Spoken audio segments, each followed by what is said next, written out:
رسول الله صلی الله علیه وسلم فرمای په بنی اسرائیلو کې درې کسان یو هغه انسان چې په سر ویښته بالکل نو کټا سر او گنجې بل هغه چې برګي بیماری و بل پستر ګړوند الله په دې وړ امتحان په ازمایش کې فرشتہ را لري یو ته وي مرګري څه چل دی یاره بس سر مې کټا دی او چې چا سره کېنه منو خلک راته سپک ګوري خلک مې خره سره نه ګوري ویښته مې نشته په سر حسن نشته ویښته نشته خلک راته نو سر یې خوښ دی نو بس تا مې خوښ دی چې خدای پاک مې په سر خشته ویښته راوښیي نو په سر یې ولا لاس راښکه ویښته پرې راوخته وی کوم مال دی خوښ دی وایه وی خان لاړه بار ووته یو بلار به وښیه ولا ورکړه دا واله د لسو میاشتو بلار به دا واله ورغې هغه بل لا چې کوم برګي بیمار و هلکه څه چل یاره بس دا وجود مې ټول برګ برګ دی خلک را پورې خاندي او خلک را نفرت کوي نو یې څه دی خوښ دی وی ښکلی رنګ مې خوښ دی لاس یې پرې راښکه هغه به خدای جوړ وی کوم مال دی خوښ دی وی غویان یو بلار به غوی ولا ورکړه لونډه ورغې لونډه وایه څه دی یاره بس سترګې مې نشته څه دی خوښ دی یاره سترګې مې خوښ دي چې دنیا ته خو مې پې کتې بس سترګې ولا لاس راښکه الله پاک جوړ کړه وی څه دی خوښ دی وی ګړۍ چیلې هغه یو بلار به ګډه ورکړه دوی ورته وکړي زه درې واړو د خدای برکت واچي څه موده تېره شوه د هغه یو د اوښې بچي دا پیغمبر مبارک فرمایي د بخاري حدیث دی د هغه یو د اوښې بچي راوړل او بچو بچي بچي بچي لوی رسه کنډک ته جوړ شو د هغه بلې غوا به لنګېدل او بچي به یې راوړل بله غوا غویان ته جوړ شو څاروي ته جوړ شو د هغه بلې ګډه چې لنګېده بله کنډک ته جوړ شو څه موده پس دغه سړی راغی هغه چې کوم اوښان والا ورغی ورته وی داسې کار دی زه مسافر یم په سفر روان یم نشم رسېدی بې دې نه چې ته راسره امداد وکړې د خدای په نوم هغه خدای وره هغه خدای چې ستا ویښته نو تا له ښکلې ویښته درکړه هغه الله چې فقیر وې ډېر غریب وې او الله دله اوښان او مال درکړه په دغه ذات ته نه سوال کوم یو اوښ راکړه چې په سفر پې ځای ته ورسېدم او ته څه وایي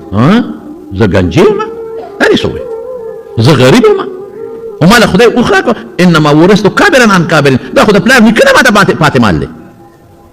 زما پلار مالدار زما نیکه مالدار زما قر نیکه مالدار دا خو د پلار نیکه نه مال پاتې او زما سر کله ګنجې و دا خو د پخوانه زما خشته ویښته بس ارسیر ها داسې زه وایي چې که خبره دې دروغ وي نو خدای دې همغسې که چې مخکې وې دا خو د فرشتې خیره مخکې ولګېده همغه کټا ته جوړ شو مخکې چې څنګه کټا و که نه همغه کټا ته جوړ شو همغه کټا طالبانو ته مې خوشطبي کوله ما وي ځکه یو سړی په سر ویښته نه ټوپۍ به په سر کښې خلکو نه به یې پټ کړي خو ښځه خو به پرې ولې د پاسه ډولکې وایي که نه د هغې نه خو یې نه شي پټولی چا خو هغې خو یې تنګړی به ورکوي زه وی خدای دې همغسې که چې څنګه مخکې وې همغه څاروي ماروي ټول لاله دوړه شو همغسې دې خدای جوړ کړه ولې شی الله که نه شي کولی بل له ورغې واواله نه هلکه نشم په سفر باندې تلل سفر مې اوږد دی هغه ذات چې ته فقیر وې او دا غواګانې دله درکړه هغه ذات چې برګې وې ته او ښکلې شکل یې درکړه او ښکلې سرمن یو غوا دنه غواړم یا یو غوی چې په سفر پې ورسېږم او ته څه وایي زه فقیر یم او زه برګې یم دا دې څه ووایي زما خو د مخکې نه ښکلې سرمن او ښکلې شکل او دا مال خو ما ته د پلار نیکه نه پاتې دی زه وایي که دا روغ یې خدای دې همغسې که همغسې غم شو همدا غوا نه خلاص شوم بیا واپس برګې شو چې کوم ړوند جوړ شوی هغه راغی او ته څه وایي ورته وایي د خدای په نوم کوم خدای چې تا سترګې نه وي الله دله سترګې درکړې روغې او فقیر وې خدای دومره مال درکړه مسافر یم په سفر دم درک نه لګي یو ګډ چیلی دې راکړه دله به خرڅ کړم په سفر به ورسم او ته څه وایي بلکل زه ړوند وم خدای سترګې راکړې ور شکر ادا کړه ړوند وم خدای سترګې راکړه او زه فقیر وم او الله غني کړم ډېر عجز وم دقه مال دې واله چې څومره دې خوښ د الله راکړی دی وړه په کړاو کې دې نه چوم په تکلیف کې دې نه چوم څومره چوړې یوسه